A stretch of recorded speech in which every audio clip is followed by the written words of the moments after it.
নমস্কার, কেমন আছেন সবাই? রিমির ঘরকন্না ব্লগে আপনাদের সকলকে স্বাগত। তো আজকে সকাল সকাল বৃষ্টি শুরু হয়ে গেছে। তো আমি এদিকে সমস্ত কাজ সেরে স্নান করে আগে পুজো দিতে চলে এসেছি। আগে পুজোটা দিলে মনটা আর কি ফ্রেশ হয়ে যায়। তো চলুন, ঠাকুরকে জাগিয়ে দিয়েছি ঘুম থেকে। তো এখন সব এই ফুলগুলো সব এক জায়গায় হয়ে আছে, সেগুলো একটু গুছিয়ে নিচ্ছি। তো গুছিয়ে নিলে কি হয়, সুবিধা হয় ফুলটা দিতে, মানে সাজাতে আর কি। তো আমার পুজো দিতে প্রায় 40 মিনিট লেগে যায়। তো ওই ফুল টুল সাজাতে, আর বিশেষ করে সাদা ফুল যদি সাজাতে বসি তাহলে তার কোনো কথাই নেই, 1 ঘন্টা হয়ে যায়। কারণ আমাদের পুজো হচ্ছে কি যে যেমন তোমাদের সবার আর কি বৃহস্পতিবারে পুজো দাও, তো সেরকম বৃহস্পতিবারে যেরকম অনেক সময় লাগে, তো আমার রোজ দিনের সে নিত্যদিনের পুজো ওই রকমই সময় লাগে, 1 ঘন্টা লাগে। তো আরতি করতে হয় নানান ধরনের জিনিস দিয়ে। তো পুজো টুজো কমপ্লিট করে চলে এসেছি আমি একটু চা আর ব্রেড নিয়ে। তো চা আর ব্রেড নিয়ে চলে এসেছি, চাটা খাবো। খেয়ে এদিকে ছেলে আর বরের জন্য এখানে রুটি সেঁকতে দিয়ে দিয়েছি। আমি তো চা খাওয়া হয়ে গেছে, রুটি সেঁকে ডিম পাউরুটি করে দিয়ে একটু সস দিয়ে মাখিয়ে দিয়েছি ছেলেকে। আর বরমশাইয়ের জন্য একটু পেঁয়াজ লঙ্কা দিয়ে একটু সস টস দিয়ে একটু চিলি সস আর একটু টমেটো সস দিয়ে আর ডিম দিয়ে ভেজে সুন্দর করে বরমশাইকে দিয়ে দেবো। আর এটা হচ্ছে আমার ছেলে আবার পেঁয়াজ টিয়াজ লঙ্কা খেতে চায় না। তো চলুন, এদিকে বরমশাইয়ের একটা ব্রেড খেয়ে হয়নি, তো এদিকে ঘুগনি আর হচ্ছে তার মধ্যে একটু পেঁয়াজ লঙ্কা কুচিয়ে আরও 3টে ব্রেড খাবে। তো খাওয়া কমপ্লিট হয়ে গেছে সকালে সবার। আমি এদিকে চা দিয়ে ব্রেড খেয়ে নিয়েছি। তো এদিকে ইলিশ মাছ চিংড়ি মাছ চলে এসেছে, আর মার জন্য ঝিঙে আলুর তরকারি করা হয়েছিল। মা যেহেতু নিরামিষ খায়, পেঁয়াজ রসুন ছাড়া, পেঁয়াজ রসুন মাছ মাংস কিছুই খায় না, তো মার জন্য তরকারি করা হয়ে গেছে। আর এদিকে পটল চিংড়ি হবে।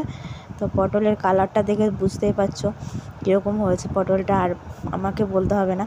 তো যাই হোক, ওদিকে মাছটা করব, মাছটার মশলাটা করে নিয়েছি। তো নুন হলুদ দিয়ে মশলা টশলা দিয়ে একবারে এটাতে অল্প একটু জল দিয়ে বসিয়ে দেবো, একটু বেশি করে তেল দিয়ে।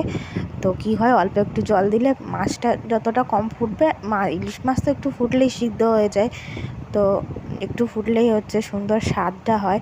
আমার কাঁচা ইলিশই খেতে ভালো লাগে, অনেকে আছে যে ভেজে কলা টলা দিয়ে রান্না করে, কিন্তু আমার ওইগুলোর থেকে এইটা বেশি ভালো লাগে। তো চলুন, মাছটা আবার সুন্দর করে মাখানো হয়ে গেছে, এবার আমি এইটাতেই বসিয়ে দেবো। তো এদিকে পটলটা প্রায় রেডি, পটলটাতে জল দিয়ে দিয়েছি, ঝোলটা ফুটে গেলে হয়ে যাবে। আর ছেলের জন্য একটা চিংড়ি মাছ একটু শুধু বাটিতে করে বসিয়ে দিয়েছি সর্ষে বাটা দিয়ে, কারণ ও আবার ঝাল খায় না, আর এটা মানে বেশ ভালো খায় আর কি। তো একটু সামান্য জল দিয়ে দিয়েছি, দেখতে পাচ্ছেন। তো এদিকে ছেলের জন্য চিংড়ি, এদিকে ইলিশের পেটের ডিম ছিল, বেশ ভালো টেস্ট ছিল ইলিশটা। আর হচ্ছে এদিকে পটল চিংড়ি হয়ে গেছে। তো আজকের মেনুতে এই ছিল। তো চলুন, আমার রান্নাবান্না প্রায় কমপ্লিট হয়ে গেছে। এদিকে ছেলেকে খাওয়াতে বসে গেছি। এদিকে চিংড়ি নিয়ে নিয়েছি একটুখানা, আর মাংসটা আগের দিনের ছিল, তো চিংড়ি আর মাংস দিয়ে আর কি আজকে খাইয়ে দেবো। আগের দিনের বলতে হচ্ছে প্রিয়াঙ্কা দিয়েছিল সে মাংসটাই আর কি।